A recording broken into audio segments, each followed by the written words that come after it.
Welcome back everybody. I just finished editing and uploading my recent video yesterday and I had so much fun filming. I was really excited to come back, so thank you so much for joining me. If you're new here, hi, welcome to the archive. I'm specifically documenting post 2010, pre 2020 Honey Birdette. It's in Australia.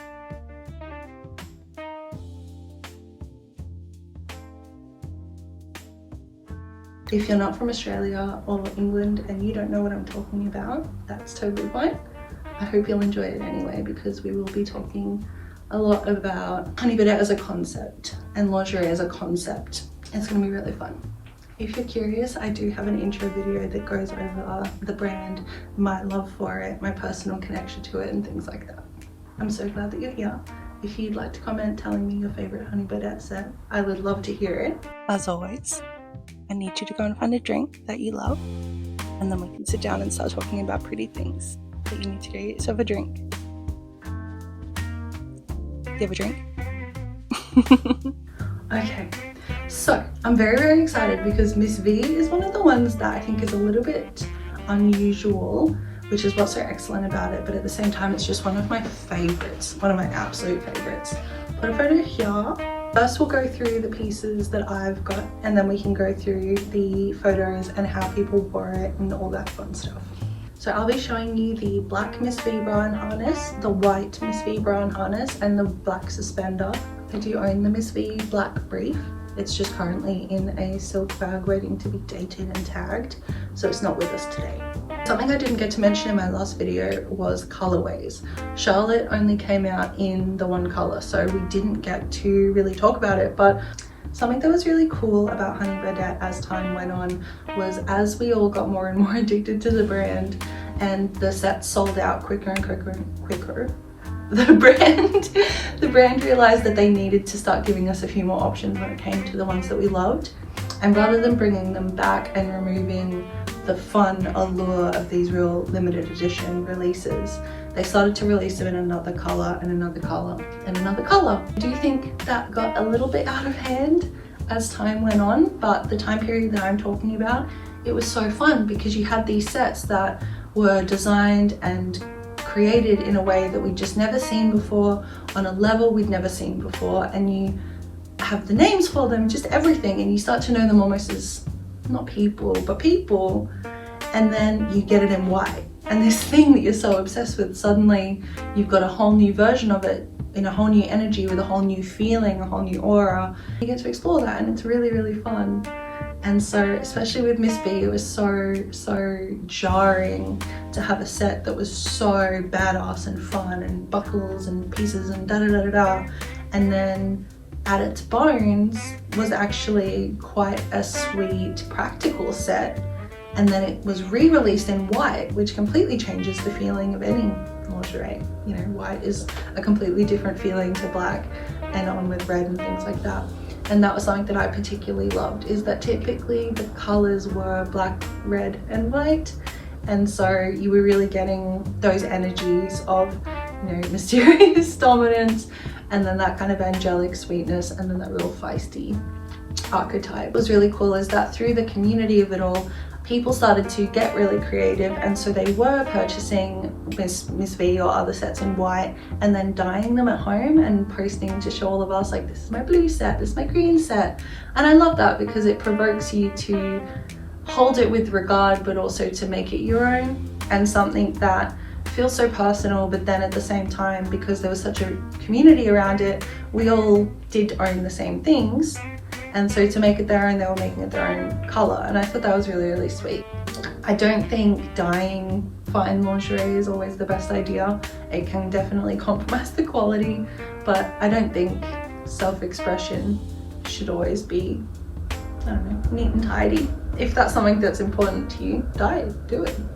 So other than just my excitement to come back and talk to you, I was recently watching a YouTuber that I enjoy. She's also new to YouTube, a few months. She's been here for a few months. It's called Hayley O'Reilly. I think if you like my videos, you will really like her. So I'll link her in the bottom. She talks a lot about glamour, and she has a video on lingerie where she has that same sort of giddy excitement that I have, but clearly just a different relationship with lingerie than I have. Her video really interested me. Hayley was talking about how, you know, everybody wears lingerie and our undergarments are all lingerie, no matter what we call it. It's not to say that I agree or disagree with the sentiment, but I think it's really interesting because I agree in the sense that if it's an undergarment, you could call it lingerie. But as with the nature of Miss V, I think I'd love to use this discussion as a point to really acknowledge the beauty of lingerie and also make a distinction about why I think Honey Birdette lingerie, especially this era, is so high impact. Okay, so Miss V, I'm gonna put her up on the screen. The Miss V set came with the strapless bra. So the harness hooks to the bra and you can detach it to make it just the bra or just the harness. I actually wore the harness for a really, really long time. I was working in cocktail bars. I would wear it over a dress shirt or under a dress shirt was a really, really good one that I like to do, just as a tie. So the set came out, we had this amazing harness and bra set, and what a creative way to not just release a strapless bra, because what you want from a strapless bra is essentially nothing. Go on girl, give us nothing. I need you to stay up. I need you to stay up, please. But other than that, I don't need anything from you. I need you to not be visible under my shirt. I need you to stay up. That's all I need from you, bestie. And given the caliber of everything that was being released, there was just no way. There was no way that they were going to be able to sneak out a practical item. There was just no way, and there was no way that the designers who were having so much fun creating all this beautiful stuff were going to waste a whole release without being creative. I don't think I'd seen anything like this harness when it came out. I was a little emo kid, especially in 2016. We were all, it was post-emo, Tumblr chic. Everything that did exist in sort of an old space. You would get a pentagram, you get a this, you get a that, you get a chain, blah, blah, blah. Very good. Just not really that elevated and not really that exciting. And just for a completely different purpose. You know, Mayday Parade concert is not really the same vibe as what we want to go for with this. But when I go see Mayday Parade in September, we will see. So when it came to harnesses, having been this little emo girl, I was like, what's happening? I'm in a non-alternative space. Nothing here is really emo. That's not the goal here. And this is so cool. This is so within my interests. I just think it's so well done. This one's missing one of the plastic straps that keep it on the hanger, so it's gonna be next to impossible for me to show you in a flattering way. I am so in love with it. I think it's so beautiful. The way that it goes from that stunning two-tone satin on the bra where the floral is just that slightly different color, and in direct lighting, I'm not sure if you guys will be able to see. Some lighting, it really does look like a deep blue. Not any other lighting.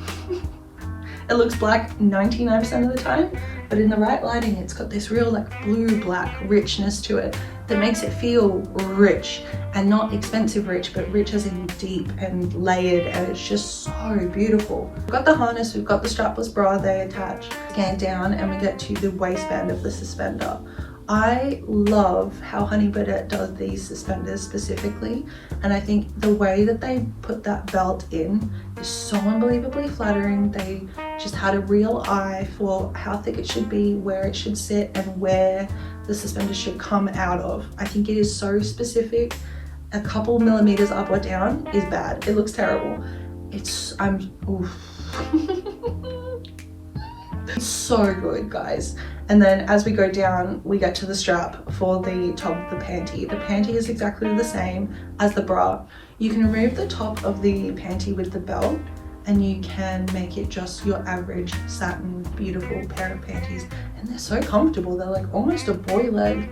And this is where I think it actually ties perfectly to Hayley's video, because Miss V transforms from something out of this world, extra, over the top, and maybe even a little bit dominant feeling. And then she strips back to this satin, plain, very practical pair of underwear. I think it really shows how lingerie takes all these different forms. Where I think we start to find a difference between lingerie and underwear is really the intention behind it. And I think it can be a bit of a loss to make all of your lingerie underwear, or to make all of your underwear lingerie.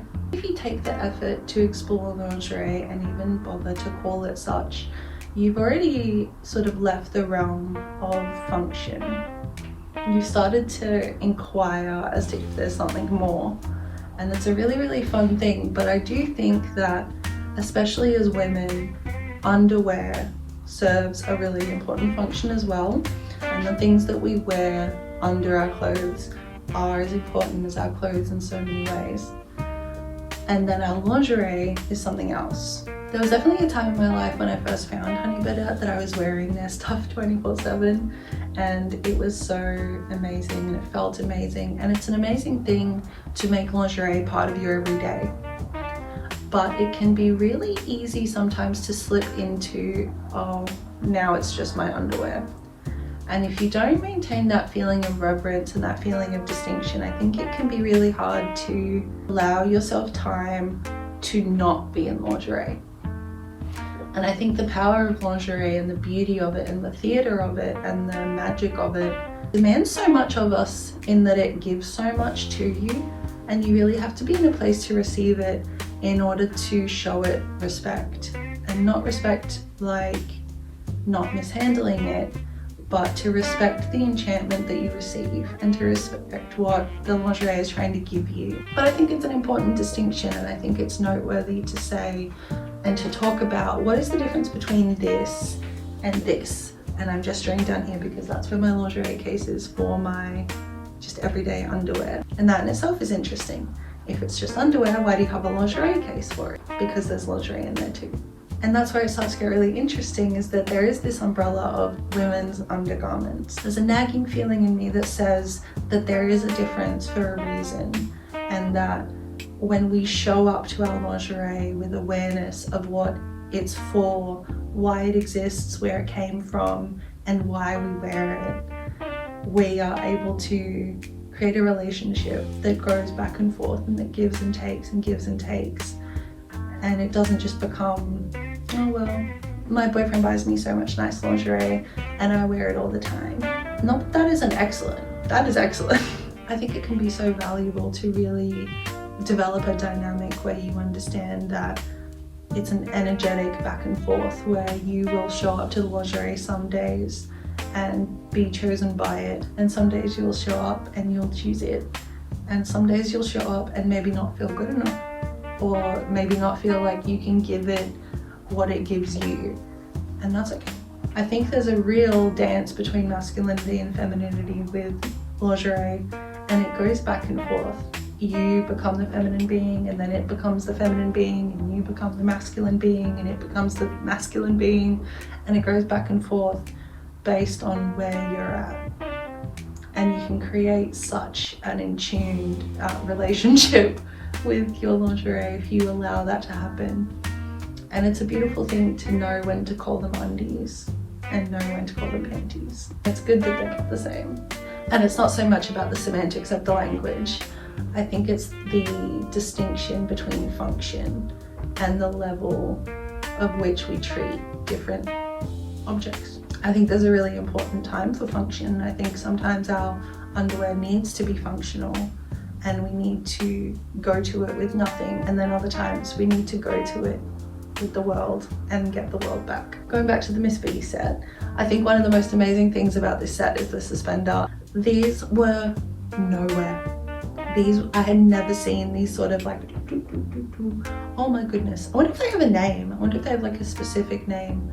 But oh my goodness, this wasn't the first set of suspenders to come out like this. I believe Frankie was. And I have her behind me. Such an incredible pair of suspenders, oh my goodness. I can't wait to make that video. But oh my goodness, I thought it was so amazing how it sort of creates almost like shorts. And similar to with Charlotte, I love when the whole lingerie set becomes an outfit. The thing that completely enchanted me by Honey Birdette was the first time that I saw the bra, the suspender, the stockings, the heels, the panties, the whole thing. I was just like, oh, this is something else. We've entered into a different lane. Something has occurred. I just thought it was so incredible, and Miss V epitomizes that. So all in all, you would get your strapless bra, you get your harness, you get the harness bra, you get the brief, you get the brief with the strap around, the suspender or the suspender with the thigh cuffs. The waistband for the suspender also has the clips undo, so if you just wanted to wear that over your clothes, say I wanted to wear this over my dress, I would just unclip it and then put it there and it would be beautiful. I just think it's so fun. Oh, it's so pretty. Something that Miss V does really well, in my opinion, is that it doesn't feel overtly flirtatious. Lingerie, for obvious reasons, it feels like it's there to seduce. It feels like it's there to entice. Whereas Miss V is so strong, it doesn't feel like it's for anyone else. It really feels like it's full impact of wearing. And you know, if you're seen in it, you're seen in it, but the Miss V girl doesn't care. No girl who's walking around in this gives a shit. No, there we go, this is the first swear word on my channel. She doesn't care. No chick is putting this on and being like, and that's something that I find so magical about Honey Birdette, is I really feel like it takes you out of that feeling of lingerie for a partner. And I think that it's a lovely thing to have lingerie for a partner, and I love that feeling. But sets like this really highlight that feeling of, no, it's for you. This is just fun. We're now girls playing dress ups. We're doing this to have fun. We're doing this to play with design and fashion and beautiful things. Do you want to join? And we did, and it was so fun. In complete opposition to Charlotte, Miss V completely suited the trailer, the Mustangs, the desert, everything. I cannot show you much because the harness was shown with pasties, and I don't want to push YouTube's rules. So if you're ever curious, you can just Google Miss V Honey Birdette. Now the Miss V brief is actually a really good example to talk about this idea of having lingerie and having just underwear, because the Miss V brief is so unbelievably comfortable, so flattering. It sits, especially on me, I have a really long torso. Oh my goodness, I used to wear that underwear absolutely everywhere, and it felt like I had a little piece of this on at all times. It was really sort of an invocation of the full set. It was a really lovely thing, and it never became a throwaway. It never became, oh yeah, this is just what I wear. It still remained intentional, and it still remained something that I was so excited and grateful to do. And if I did get a glimpse of them throughout the day, it was just like, oh hi, how's it going? It's just a cheeky thing that you have, and it's not so much about the desire to make beautiful things so much second nature that they fall to the wayside, but making them so much second nature that every time you greet them, it's like an old friend, and you bring out the best in each other.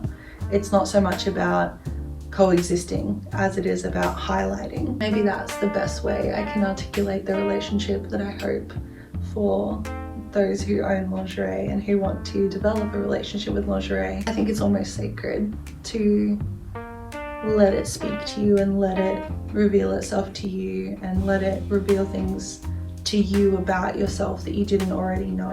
And I think it's important to not always let the beauty and the beautiful things we have as women become just part of the process of being a woman. You know, I put on my makeup and my hair and my lingerie and then I'm ready for the day.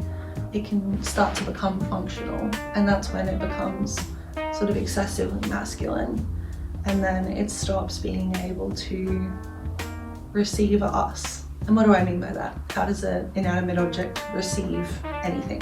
When you approach the lingerie as something that is supposed to give you something constantly, and you treat it just as that, you go to it, you take, and you take, and you take, and you stop going to it as if it might offer you something, and you start approaching it as if it owes you something, or that it will give it to you just by virtue of it existing, which in my original video I did say that just by being in the proximity of the bras makes you more beautiful, and I do agree with that.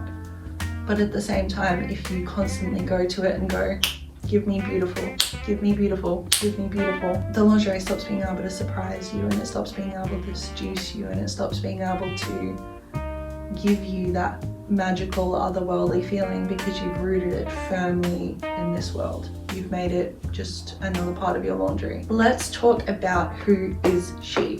Who is Miss V? Who is this girl? In the way that I imagine Charlotte as sort of this high achieving princess, Miss V almost has an ethereal element. Tell me if you feel this way. There's something, especially this photo here, something about it that feels ethereal, otherworldly. I can't put it in a box. It doesn't feel like anything I've ever seen before. And it's almost giving me, you know how they say that the xenomorph from Alien is like the epitome of erotic female shape? Am I crazy? Is it kind of giving that?